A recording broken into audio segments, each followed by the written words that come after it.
আপনি জাহান্নামের দিকে যাবেন? কেন আপনি জাহান্নামের দিকে যাবেন? যখন আল্লাহ অপশন দিয়ে দিয়েছে আপনাকে জান্নাত যাওয়ার জন্য, আল্লাহ যখন রাস্তা দেখিয়ে দিয়েছে আপনাকে জান্নাত যাওয়ার জন্য, আল্লাহ যখন রাস্তা বলে দিয়েছে আপনাকে জান্নাত যাওয়ার জন্য, আল্লাহ যখন রাস্তা আপনাকে দেখিয়ে দিল যে হে আমার বান্দা বান্দিরা শোনো, তোমরা যদি এই রাস্তায় চলো এটা জাহান্নামের রাস্তা, এই রাস্তায় যদি চলো এটা জান্নাতের রাস্তা, আপনাকে যখন জান্নাত এবং জাহান্নামের রাস্তা পরিষ্কার করে দিয়েছে, জানিয়ে দিয়েছে, বুঝিয়ে দিয়েছে, তার সত্ত্বেও কেন আপনি একটি মাস রোজা থেকে দূরে থাকলেন? কিসের জন্য দূরে থাকলেন? রোজা কোন সব ব্যক্তির উপরে মাপ রয়েছে? মশলা কি বলে, হাদিস কি বলে?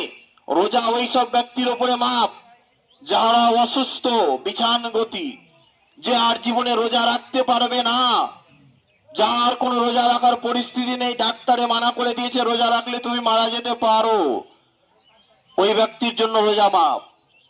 আর ওই ব্যক্তির জন্য রোজা মাপ যে ব্যক্তি সফরে থাকে, কোন একটি সফরে বা পরিস্থিতি এমন যে রোজা রাখার পরিস্থিতি নেই, নামাজ পড়ার পরিস্থিতি নেই, এই রকম সফরে যে ব্যক্তি থাকে তার জন্য রোজা মাফ করা হয়েছে।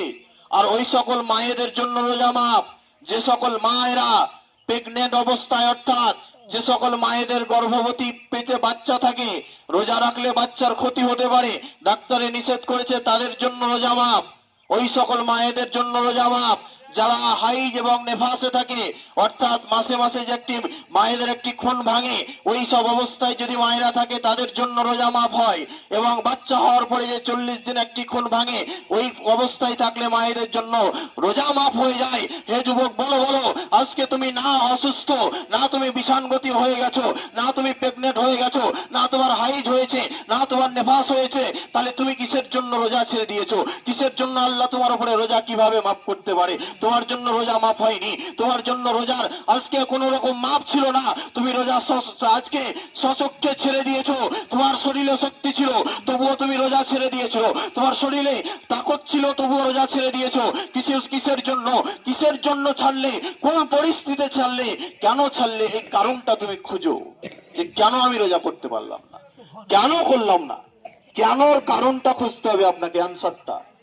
আপনি জানেন না তো জানার জন্য তো আমি আছি, আমার কাছে আসুন, আমি জানিয়ে দিব কিভাবে রোজা রাখতে হয়, আমি জানিয়ে দিব কিভাবে নামাজ পড়তে হয়, আমি বুঝিয়ে দিব কিভাবে সাজদা করতে হয়, আমি বুঝিয়ে দিব কিভাবে রুকু করতে হয়। কিন্তু তো আমার কাছে তো আসেননি, আপনি কোন জায়গায় পড়েছিলেন?